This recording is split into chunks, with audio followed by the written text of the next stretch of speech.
When Infiniti goes after the big status crossovers from Germany, this is what they bring. The QX70 in V6 and V8 variants. Let's drive one and check the tech. Now, what used to be named an FX, either an FX37 or an FX50 based on engine size, is now all called a QX70, and then you got to look at the fender to see if it's a 3.7 V6 or a 5-liter V8. It's an odd mumbo-jumbo of naming, but so be it. These are two-row cars in an era when they seem to ram a third row into everything. They do not on this one, partly because you see that rounded, pinched butt in the rear. It doesn't lend itself well to having much space back there for either people or cargo. Beyond that, it's unchanged outside since the 2013 FX era, except for a little change to the face. It's the Infiniti crossover that most looks like a Porsche Cayenne, and it's also the only one that has a very smooth kink at the back window corner. You can spot it that way from a mile away. The rest all have something more squared off. Now, inside our QX70 is a whole bunch of really cool technology. If the year was 2008, it's 2013, and I'm not giving these guys a pass anymore. Let's start with the navigation system, which, by the way, is optional and childish. I've been looking at this Fisher-Price level of animation for too many years. They got to step it up on a car that's about to price out at 60 grand, as you're going to see at the end of our video. It is hard drive based and moves along pretty quickly. You've got separate buttons for destination, route, and map, which is kind of a clear way to break it out. But I've got all kinds of interface issues. Why is the biggest button on the destination menu change region? How often do I drive to a different time zone versus how often do I enter a street address? So why are your buttons apportioned that way? When I go to entering addresses or finding places, there's no connectivity here. I can't search to find like I can in BMWs and Audis, but they instead saddle you with this stupid-looking 3D bird's-eye flyover mode where some buildings are there and some buildings aren't. This is apparently the post-nuclear version of San Francisco, and it does absolutely nothing for me. I'd trade that for Google search every day. You can enter your destinations via voice command as well. Please say a command. Navigation. Navigation, please. Address. Voice command is incredibly quick at this point, does a great job of understanding, but it parses everything. Even the number and the street have to be said in separate commands. That's dated. Everything happens here on the color LCD, which you would think is good, but actually in today's design ethic, it's not. I've got an LCD here between the gauges, but it's a crunchy old monochrome. As a result, the car does not hand off, let's say, directions to this one while keeping media on this one, or whatever other combination I'd like to do. The Germans do that nicely. These guys haven't caught up. Oh, here's my favorite. If you want to go from AM radio to satellite radio, there are no direct shortcuts. You got to do this. You have to hit AM, FM1, FM2, XM1, maybe you're on XM3. You've got to go through this rotator every time.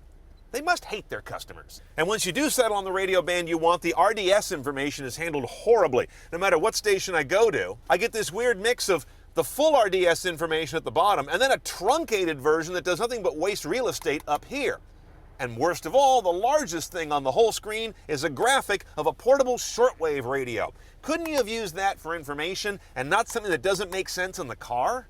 Then there are the cameras. Worst resolution you'll ever see in a car. Just soft and mushy, which is even worse since they're divvying up the screen into tiny regions for the around view camera. In the evening, or if it's raining, this is actually useless. I had to get out of the car a couple times to park the other night. I couldn't do it by this. The rear camera, by the way, is standard. The around view stuff is optional. I just wish they had some res to back it up. Infuriatingly, the base configuration of the QX70 does not include Bluetooth streaming. That's part of an option package. Luckily, they were less forgetful about things like a power glass moonroof and power liftgate. Those are both there standard. Okay, under the hood, because it says 3.7 on the fender, it says V6 under the hood. 3.7 liter V6 doing 325 horsepower, 267 foot-pounds of torque. Gets this 4,300 pound beast up to 60 in about 6.3 seconds, while delivering 1724 mpg rear-wheel drive or 1622 all-wheel drive. A decent, noticeable haircut there if you get all four wheels clawing. Beyond that, every one of these guys has a 7-speed automatic transmission. No other choices there. And if you want paddles on that tranny, you got to get a V8. Oddly not available on the V6. Let's go for a ride. The Key two words about the QX70 are car-like. That's kind of the main goal of what they accomplish here. They do it pretty well. Engine responsiveness is good. This is a great V6, arguably the best in the biz. On the other hand, it sounds like a coffee grinder compared to an Audi V6 in a competing Q5. Nothing wrong with the engine, but the level of isolation and smoothness is like on a different planet. This one's coarse by comparison. I really miss having paddles, which I often don't think are essential, but on this car, I don't like reaching down to the shifter all the time and grabbing a gear. I want to keep my hands on the wheel, and I think the car with sporting crossover pretensions like this should have paddles base. You can get them on the V8, not on the V6 for some reason. Where this car really stands out is certainly not the cabin tech, but in its self-driving technology. We have a lane departure prevention tech on this vehicle, and we have a distance control technology, as well as the relatively common adaptive cruise control. So here in traffic, I push this button on the wheel, and I've enabled DCA, Distance Control Assist, and it is just really good at reading that traffic in front of me.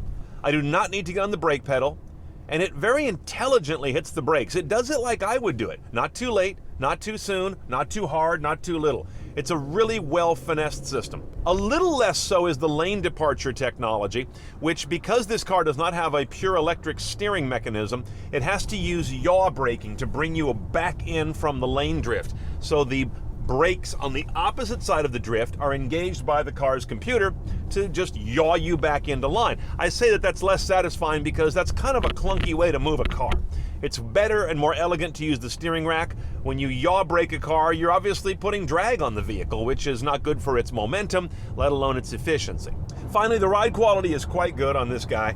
I don't ever feel like it's too mushy, too tippy, nor is it too sporting that it doesn't feel like luxury. They've nailed it pretty well right down the middle. All right, let's price our QX70. This 2014 starts at pretty close to $47,000 with destination. $1,450 more if you wanted an all-wheel drive. And remember, you're going to take a haircut on the MPG.